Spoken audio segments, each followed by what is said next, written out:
الواحد ما يتوقع أن قد تكون إجابة لأسئلة كثيرة. ይሄ ነገር ይላል ለብዙ ጥያቄ መልስ ሊሆን የሚችል የሆነ ነገር ነው። በጣም ሚስጥር ነው፣ ከባድ እኔም አላውቀውም እናንተም አታውቁትም። ሰውየው የሚነግረን ነው። አሁን እኔም ለመጀመሪያ ጊዜ ነው የምሰማው። ምንድነው? ممكن تكون إجابة. أنا ما أبي أقول صح ለብዙ ጥያቄዎቻችን ምላሽም ሊሆን ይችላል ولا غلط. ما أبي أقول أن هذه الرواية صحيحة. احنا طبعا ابو عبد العزيز እኔ በጣም ልክ ስለመሰለኝ ልክ አይደለም ማለት አልፈልግም። በጣم ልክ ይመስላል። انت قاعد تنقل الروايه الاثيوبيه. አንተ አሁን የምታወራው የኢትዮጵያን ስለሆነ በቃ ምንም ችግር የለም። የኢትዮጵያ እያልን እናወራው። أنقل لك الرواية الأثيوبية الشيء اللي احنا ما نعرفه. እኛ ማናቀው አረቦች ወይም ማናችንም ኢትዮጵያ ውስጥ ሆነንም ማናቀው ብዙዎቻችን مذكور في تاريخنا. أنا እኛ ታሪክ አልተጠቀም لما رحت هناك اكتشفته እኔ ሄጄ ራሴ ነው ያየሁት። وعرفته. هم يعرفونه እነሱ ግን ያውቁታል። سواء كانوا مسيحيين أو مسلمين. ክርስቲያኖቹ ሙስሊሞቹ እንኳን ብዙዎቻችን አናውቀውም። እኔም አላውቀውም። يعرفونه كثير منهم يعني على الأقل ብዙዎቹ ያውቁታል። الباحثين والدارسين والقراء والكذا والدين. በተለይ ጸሐፍት የሆኑ ቀሳውስት የሆኑ ምናምኖች እነዚህ ምሁራኖች ምናምን ያውቁታል። የሃይማኖት ሰዎች ምናምን ያውቁታል። إلى آخره يعرفون الحقيقة هذه. بس إحنا ما نعرف. እኛ ግን አናውቅም። احنا في الوطن العربي كله أنا أتكلم عن نفسي وأنا أقرأ شوية يعني أهتم في القراءة. እኔ እንግዲህ አነባለሁ ምል ሰውዬ እኔ እንኳን ቢያንስ አላውቀውም ብዬ ባስቀምጥ ደስ ይለኛል። ما مر علي هذا الكلام في أي كتاب. እንዲህ አይነት ነገር ምንም مصحف ላይ አይቼው አላውቅም። العربي أي تاريخ العربي. ቶሎ አጓጓህን أبدا. بنسمع. رجع መስማት ጓጓው ይላል ልጁ። እኔም ጓግቻለሁ። ومعاه التابوت.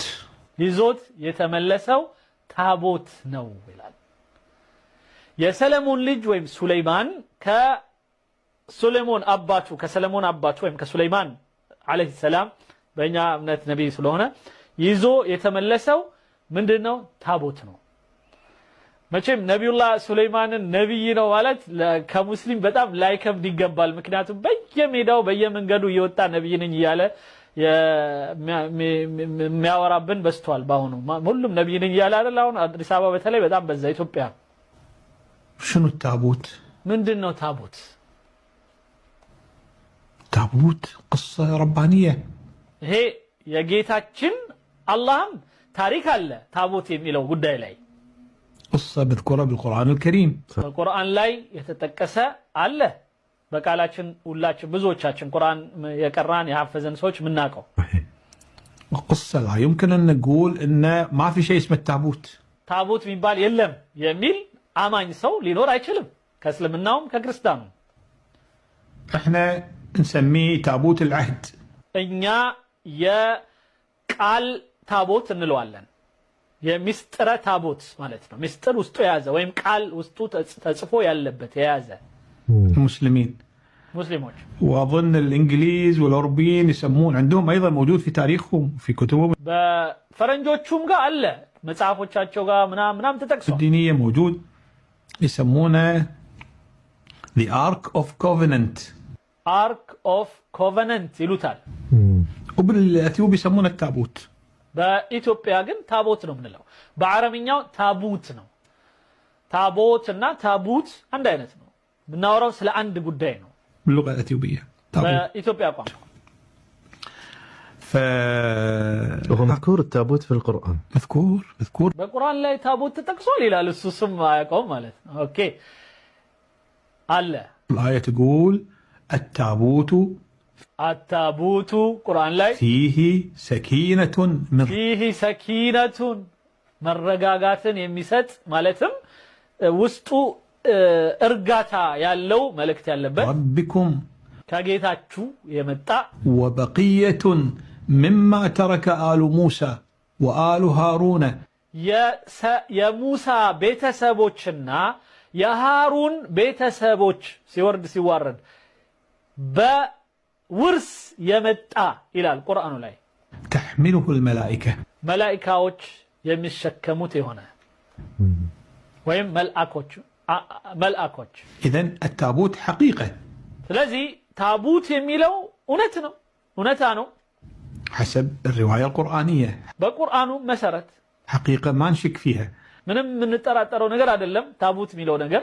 وهذا التابوت فيه مثل ما ذكرت الآية سكينة فيه سكينة فيه سكينة. شنو السكينة؟ شلون تفسرها؟ من دون الترجمين سكينة ميلون ارجعتها مالتنا من بلا الترجمه ما أدري. علاك في سكينة من ربكم وبقية مما ترك آل موسى. كموسى ويم كموسى بيت سبوش سيورد سيوارد يمتع وآل هارون. يا هارون بيت سبب مو اللي ترك موسى. هي موسى يتوارد لما ميلو آل موسى. يا موسى بيت سبوش شوف شنو اللي يقال أن هذا التابوت يحتوي اليوم على صحف موسى. ስለዚህ አሁን የሚባለው የሙሳ መጽሐፍ ወይም የሙሳ መልእክት ውስጥ አለ ነው የሚባለው الصحف التي أنزلها الله عليه. ይሄ አላህ የሰጠው ወይም እኛ ጋር ቁርአን እንደምንለው ወንጌል ተውራት እንደምንለው ለሙሳ ደግሞ የተለየ ሱሑፍ ይባላል ለኢብራሂምም ሱሑፍ የሚላል እንደ መጽሔት እንደማለት ነው በሌላው አነጋገርና የተለየች ጽሑፍ አለችው ኦኬ اللي فيها الوصايا العشر. እነዚህ በተለይ 10ቱ ትእዛዛት ያለበት زين فموجودة فيه أيضا عصات موسى. ሌላው የሙሳ ዱላ አለበት ተብሎም ይነገራል فيه أيضا يقولون أيضا المن والسلوى. ሌላው ከሰማይ የወረደ ልዩ የሆነ ምግብ ነው መን ወሰልዋ የሚለው ጣፋጭ የሆነ ነገር ነው ምን እንደሆነ አላውቀውም ግን ከሰማይ ወርዶላቸው ሲመገቡ ከነበረው የተረፈ ነገር አለው جزء من المن والسلوى اللي الله سبحانه وتعالى أنزلها على بني إسرائيل. ለበኒ እስራኤሎች ወይም ለእስራኤል ልጆች የወረደላቸው ማለት ነው ከጌታ አውርድልን እስኪ ምን በላው ነገር ብሎ ይሰጣቸው የነበረ ማለት ነው فهذا التابوت ይሄ ሁሉ ቁርአን ላይ ተጠቅሷል አልመን ወሰልዋ አለ ቁርአን ላይ ሙሳ አለይሂ ሰላምን እስኪ ይሄን ዱላ በዚህ ዱላ እንትን በለልን ብለው ምግብ አምጣልን ብለውት ከዛ እንደውም የበኒ እስራኤሎቹ ጥያቄ ከነበረው ውስጥ መንና ሰልዋ የሚጣፍጥ በጣም ደስ የሚል ምግብ ከሰማይ የሚመጣልን ሰለቸን ባቄላ ምስር ደግሞ ምንድነው ሰው ሽንኩርት ምናምን ሞክር ብለው ጠየቁ ይላልና ቁርአን ላይ በጣም የሚገራርም ነገር አለ በዚህ ጉዳይ ላይ بالتابوت هذا. سلم نبي الله سليمان لابنه. ስለዚህ በዚህ እምነት ሰለሞን ለልጁ ሰጠው هني أنا أتوقف عن قضية سلم ولا ما سلم.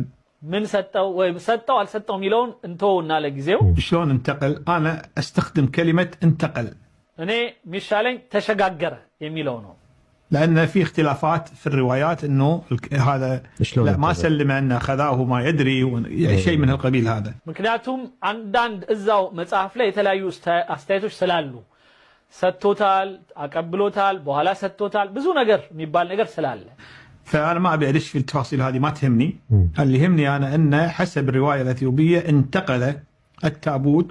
ዋናው በኢትዮጵያው ዘገባ ታቦቱ ኢትዮጵያ ውስጥ መጥቷል የሚለው ነው አንደኛው من سليمان عليه السلام ከሰለሞን ጊዜ ጀምሮ إلى ابنه منيليك اللي መሊክ ኢብን መሊክ ነው የሚለው ኢብን መሊክ ነው ሚኒሊክ የሚለው ኢብን መሊክ منيليك ابن الملك ابن الملك የሚለው የአረብኛው ነው ቃሉ ابن الملك የመሊኩ ልጅ የንጉሱ ልጅ ማለት ነው ትርጉሙ ስለዚህ ابن الملك ملك منيلك ዋው የሚገርም ነው منيليك الأول የመጀመሪያው منيلك ምክንያቱም منيلك الثاني ሁለተኛው منيلك አለን ዳግማዊ منيلك የሚባሉት ይሄ መጨረሻ ላይ የምናውቃቸው ነው ከሱ በፊት የነበረው منيلك ሌላ ነው ابن الملك የሚባለው የመሊኩ ልጅ የሚባለው وأخذ إلى مدينة أكسوم ودا أكسوم الإمبراطورية.